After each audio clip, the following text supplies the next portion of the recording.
America ने somehow Pakistan के ऊपर प्रेशर डालना शुरू कर दिया है।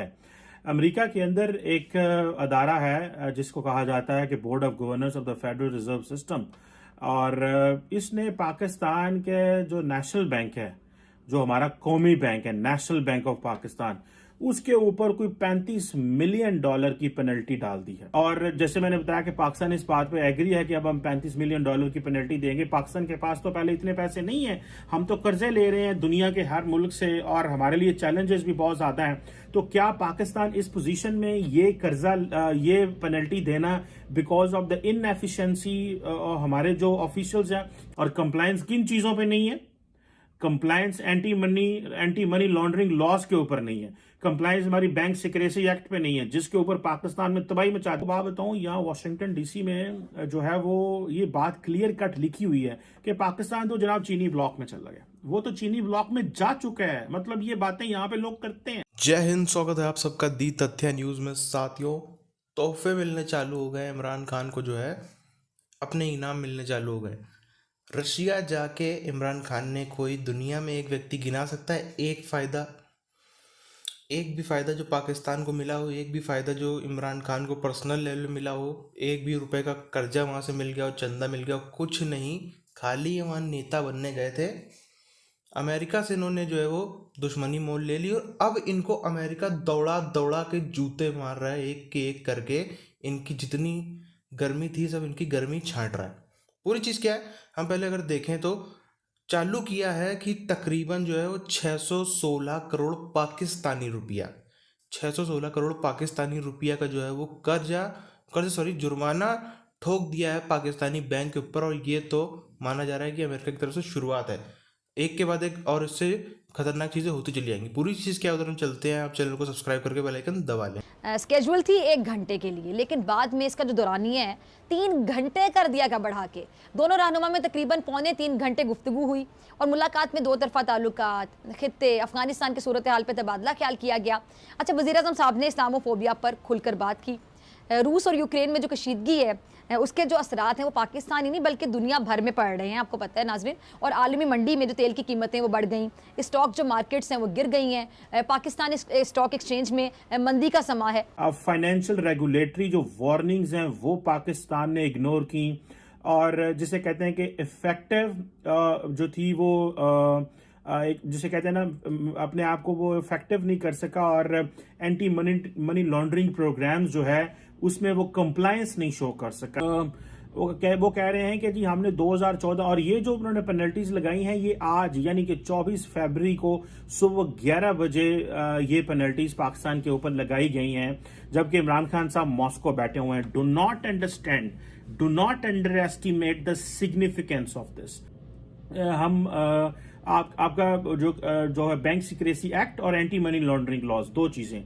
बैंक सिक्रेसी एक्ट और एंटी मनी लॉन्ड्रिंग जो लॉज हैं, इसके ऊपर जो है वो आपकी जो चीजें हैं वो कंप्लीट नहीं है। आप कॉन्टिन्यूसली हमारे साथ इंफॉर्मेशन शेयर नहीं कर रहे।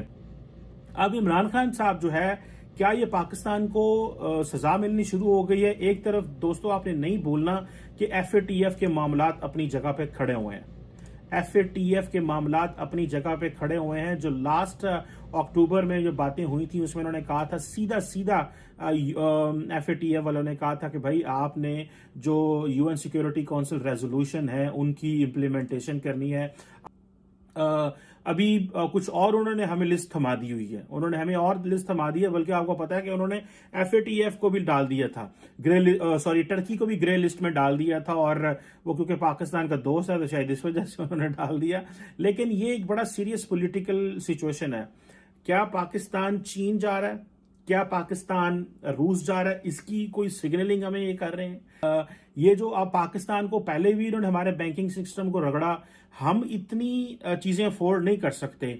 एक हम FATF में रहें, फिर हमें अमेरिकन जो है वो फाइनेंशियल अदारे स्क्रू करें, फिर हमें पहले हमारे हबीब बैंक को पकड़ा, अब इनको पकड़ा। क्या अब इमरान खान साहब ये चीन और रूस जा रहे हैं? इस मामले में चीजें देखी जा रही हैं। मैं तो इस चीज को सजेस्ट करूंगा as a student of politics कि पाकिस्तान को सीरियस फॉरेन पॉलिसी रिव्यू करना चाहिए अपना। हम शायद जो है वो बड़ी तेजी से फैसले कर रहे हैं, और ये आप जब टॉप लीडरशिप से मिलेंगे तो वो कहेंगे ये तो मसले कोई नहीं है, सो व्हाट, हमारे रूस से भी ताल्लुकात हैं, हमारे चीन से भी ताल्लुकात हैं। मैं आपको बात बताऊं, यहाँ वाशिंगटन डीसी में जो है वो ये बात क्लियर कट लिखी हुई है कि पाकिस्तान तो जनाब चीनी ब्लॉक में चला गया, वो तो चीनी ब्लॉक में जा चुका है। मतलब ये बातें यहाँ पे लोग करते हैं और अनफॉर्चुनेटली इसका इंशाल्लाह पाकिस्तान में आपको कोई भी जवाब नहीं देगा, क्योंकि यहाँ पे हमारे यहाँ तासुर ही नहीं है। हमारे यहाँ ये तासुर ही नहीं है कि हम ये चीज जो है वो करें।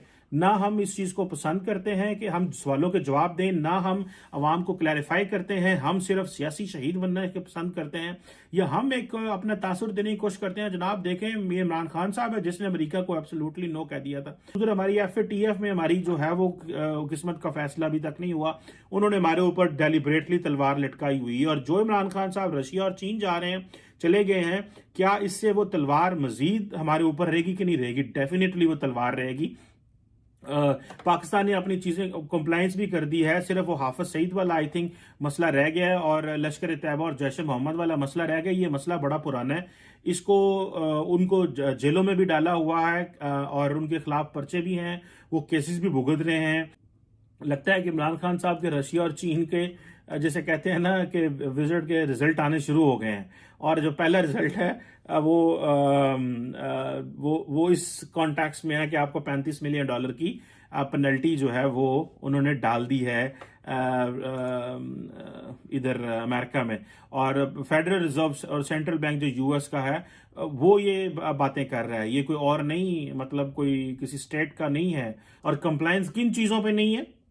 Compliance anti money laundering loss के ऊपर नहीं है, कंप्लायंस हमारी बैंक सिक्रेसी एक्ट पे नहीं है, जिसके ऊपर पाकिस्तान में तबाही मचा दी।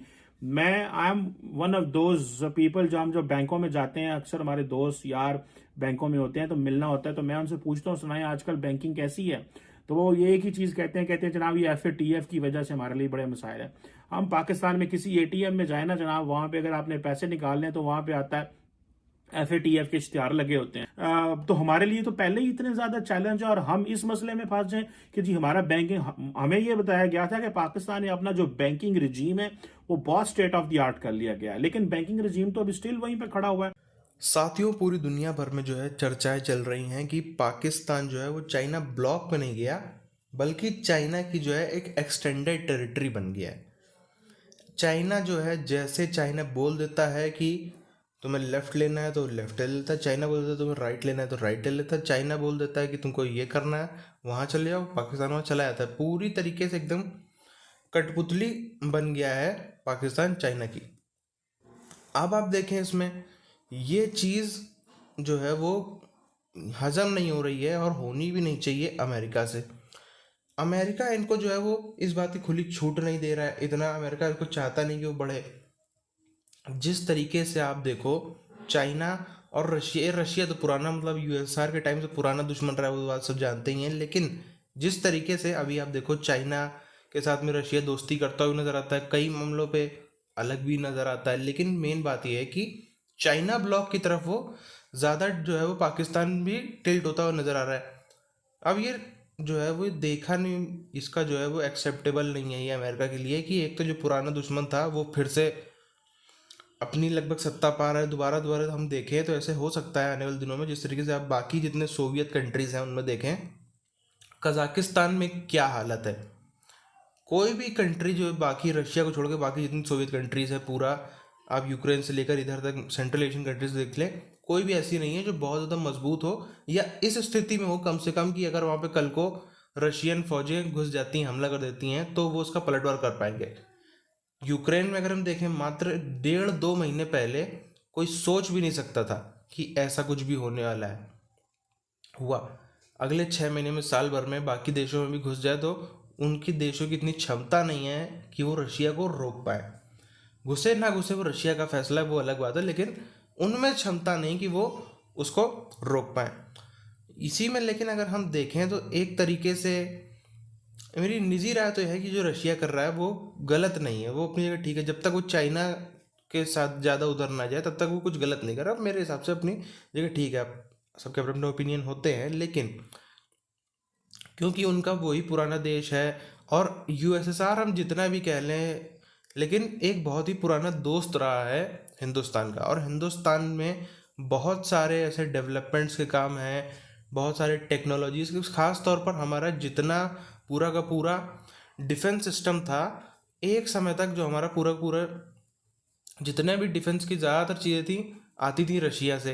अभी भी आती हैं S-400 जैसे है, लेकिन फिर भी वो उसका परसेंटेज कम हो गया, लेकिन एक पुराना रिश्ता रहा। और सबसे बड़ी बात ये रही है क्योंकि कभी भी USSR ने जो है वो हाथ नहीं पीछे किया। जब जब हिंदुस्तान ने मदद मांगी, चाहे वो पाकिस्तान से 1971 वाली वॉर हो या कोई और वॉर हो, कभी भी USSR ने जो है अपने हाथ पीछे नहीं किया, हमेशा हिंदुस्तान की मदद करी है हर हद तक जाकर।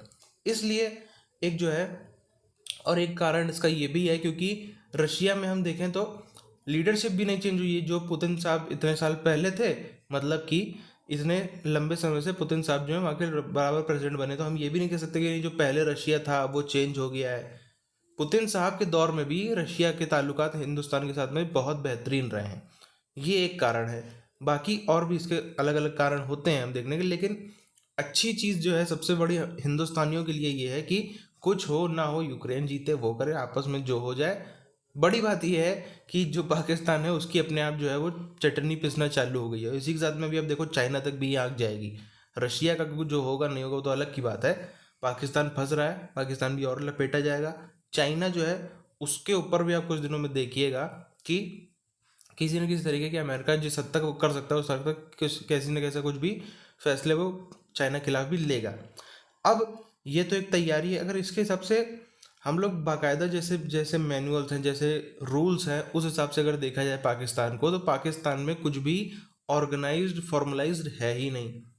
जैसे अगर देखा जाए बैंक में यही तो इल्ज़ाम लग रहा है कि इनके यहाँ पे रूल्स नहीं फॉलो होते, सब कुछ नहीं, तो उस हिसाब से पाकिस्तान में कोई इदारा नहीं है ऐसा जो सब कुछ फॉलो करता हो। तो एक के बाद ये जुर्माने बढ़ेंगे ही बढ़ेंगे। और पाकिस्तान जैसी हरकतें कर रहा है वो इतना भी अच्छा उनका नहीं कि अपनी डिप्लोमेसी साथ ले जाए, सबको साथ ले जाए, वो ऐसा ही करके निपटेंगे। बहरहाल इस वीडियो के ऊपर खत्म करते हैं, मिलते हैं आप सब आने वाले वीडियोज़ में, तब तक के लिए जय हिंद।